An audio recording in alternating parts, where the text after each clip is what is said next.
How are popes elected?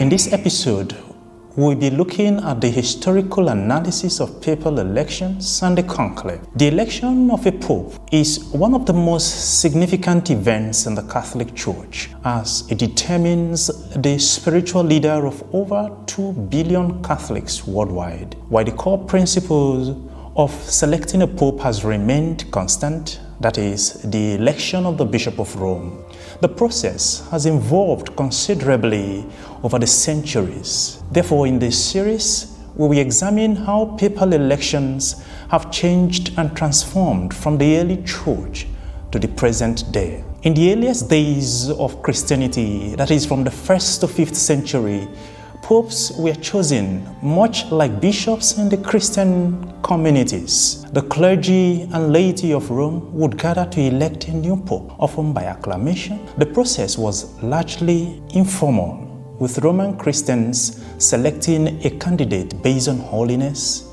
on leadership qualities, and doctrinal soundness. However, external influences, including interference from Roman emperors and local political factions, often played a role. By the 6th century, the role of clergy in papal elections became more formalized. Pope Symmachus, whose pontificate was from 498 to 514, introduced a rule that a pope should be elected without external interference. However, conflicts between factions within the church, as well as pressure from Byzantine and Frankish rulers, often disrupted elections. But in 1059, Pope Nicholas II issued the In Nomine Domini decree, which restricted papal elections to the College of Cardinals and removed direct lay participation. This decree laid the foundation for the modern papal conclave. However, secular rulers, such as the Holy Roman Emperors, continued to exert influence. The next major reform came under Pope Alexander III, whose pontificate was from 1159 to 1181. He was the pope who convened the Third Lateran Council. This council established that only cardinals could elect the pope, and a 2/3 majority was required for a valid election, a rule that persists to this day. Now we look at the medieval reforms from 13th to 16th century. The term conclave, from the Latin cum clave, meaning with a key, originated in the 13th century after a prolonged election following the death of Pope Clement IV, who reigned from 1265 to 1268, during which cardinals delayed choosing a new pope for nearly 3 years. Pope Gregory X established strict conclave procedures at the Second Council of Lyon in 1274. Cardinals were locked in a room and denied luxuries to encourage a swift decision. During the Renaissance, however, political influence from European monarchs, particularly Spain and France, played a significant role in elections. Cardinals often formed factions loyal to different kingdoms, making elections highly political affairs. But then came the modernization of papal elections from the 17th to 19th century. And so as the papal states declined and the power of European monarchs weakened, popes sought to regain control over elections. In 1621, Pope Gregory XV established detailed rules for conclaves, including secret ballots, a 2/3 majority requirement, and procedural secrecy. But by the 19th century, the influence of secular rulers declined, particularly after the unification of Italy in 1870, which ended the papal states. Pope Pius IX, whose pontificate was from 1846 to 1878, was the last pope elected under the shadow of significant secular interference. The 20th and 21st century saw a standardization and media influence in the papal election. The 20th century saw further refinements to papal elections. One of the most significant modern changes came in 1903 when Pope Pius X, whose pontificate was from 1903 to 1914, abolished the centuries-old practice of jus exclusive, the right of Catholic monarchs, such as those of Austria, France, and Spain, to veto a papal candidate. This reform further safeguarded the conclave from external political interference. Later, Pope Paul VI and Pope John Paul II introduced reforms, including setting an age limit of 80 for cardinal electors. Pope John Paul II issued a decree Universi Dominici Gregis, which remains the governing document for conclaves. It reaffirmed the two-thirds majority rule and streamlined the election process. Today, papal elections follow a strict procedure. 1. Conclave secrecy. Cardinals gather in the Sistine Chapel, disconnected from the outside world. The second procedure is voting process. A series of secret ballots is held until one candidate receives a two-thirds majority. Third is the white or black smoke. White smoke from the Sistine Chapel indicates a successful election. Black smoke signifies an inconclusive vote.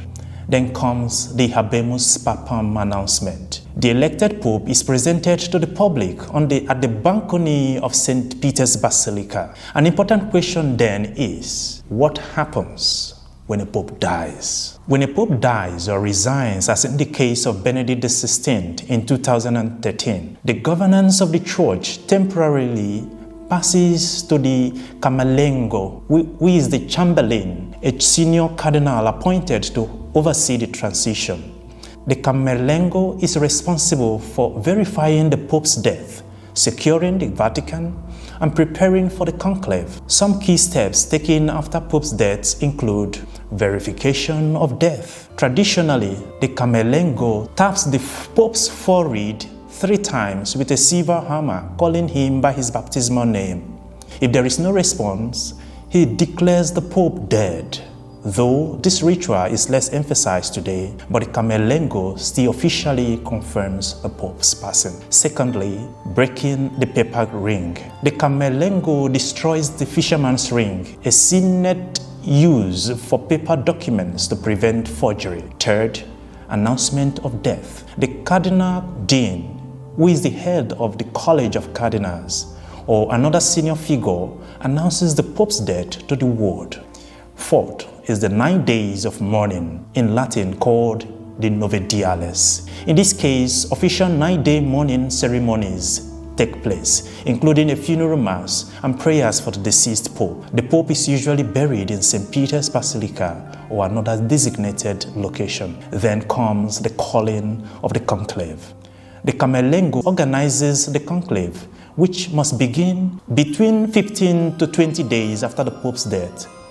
What does the organization of the conclave look like? The Camerlengo oversees Vatican administration during the sede vacante, that is the vacancy period. The College of Cardinals meet in general congregations to discuss church matters before the conclave, including prayerful adoration moments and retreat periods. The Dean of the College of Cardinals traditionally presides over the conclave unless he is over 80, just as we have now, in which case another senior cardinal takes his place. The Master of Papal Liturgical Celebrations ensures that the conclave follows proper rituals. Then the Swiss Guard and Vatican security ensure that the Sistine Chapel is sealed off from the outside world. Who announces the new pope? During the conclave, once a new pope is elected and accepts his role, the proto-deacon, the most senior cardinal deacon, steps onto the balcony of St. Peter's Basilica to make the formal announcement. The full Latin formula of the announcement states thus: Annuncio vobis gaudium magnum habemus papam,